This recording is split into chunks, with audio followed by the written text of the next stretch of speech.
ఈరోజు గౌరవ హైకోర్టు ఇచ్చినటువంటి తీర్పు ఈ కాంగ్రెస్ ప్రభుత్వానికి మరియు టీజీపీఎస్సీకి చెంపపెట్టు లాంటిది. ఎందుకంటే ఈ యొక్క టీజీపీఎస్సీ కావచ్చు, కాంగ్రెస్ ప్రభుత్వం కావచ్చు, చేసినటువంటి ప్రతి ఒక్క స్టేజ్లో, గ్రూప్ 1లో ప్రతి ఒక్క స్టేజ్లో, ప్రిలిమ్స్లో కావచ్చు, నోటిఫికేషన్ ఇచ్చినప్పటి నుంచి ప్రిలిమ్స్లో, మెయిన్స్లో మరియు ఎవాల్యుయేషన్ ప్రాసెస్లో, రిజల్ట్స్ ఇచ్చేటువంటి సందర్భంలో ప్రతి ఒక్క సందర్భంలో టీజీపీఎస్సీ మరియు ఈ యొక్క కాంగ్రెస్ ప్రభుత్వం చాలా తప్పులు చేసింది.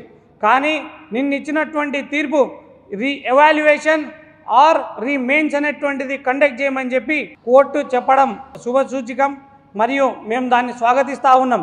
కానీ మీరు ఎవాల్యుయేషన్ చేసేది కరెక్ట్ కాదు, మళ్ళీ మెయిన్స్ పెట్టినా అది కరెక్ట్ కాదు, కోర్టులకు వెళ్ళేటువంటి ఆస్కారం ఉంది. అందుకే మళ్ళీ చెప్తా ఉన్నాం, ప్రిలిమ్స్ నుంచి కండక్ట్ చేయాలి. ఎందుకంటే GO-29 తీసుకొచ్చింది ఈ కాంగ్రెస్ పార్టీ. ఈ GO-29 తీసుకొచ్చి దొంగతనంగా దాపెట్టి 2 రోజుల ముందు మీరు రిలీజ్ చేసి మా యొక్క నిరుద్యోగుల యొక్క పొట్టగొట్టిరు కదా. GO-29 అనేటువంటిది SC, ST, BC బడుగు బలహీన వర్గాలకు చెందినటువంటి విద్యార్థులకు అన్యాయం జరిగింది. ఈ యొక్క GO-29ని తొలగించి పాత GO-55 ప్రకారంగా మీరు ఖచ్చితంగా రూల్ ఆఫ్ రిజర్వేషన్ని పాటిస్తూ మీరు మళ్ళీ ప్రిలిమ్స్ కండక్ట్ చేయాలనేటువంటిది కోరుతా ఉన్నాం.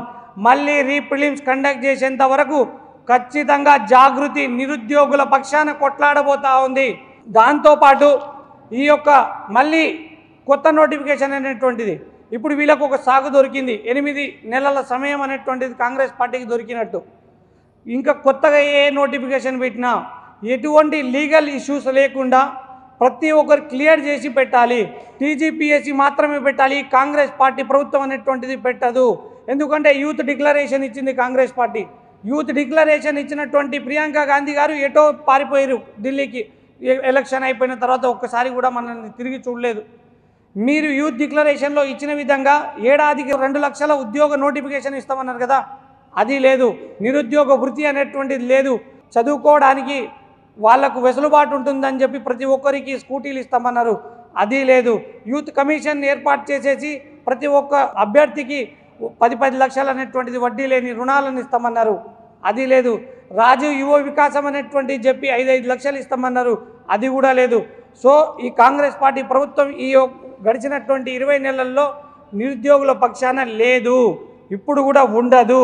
వీళ్ళు చేసేటువంటి నాటకాలను ఖచ్చితంగా జాగృతి కొట్లాడబోతా ఉంది.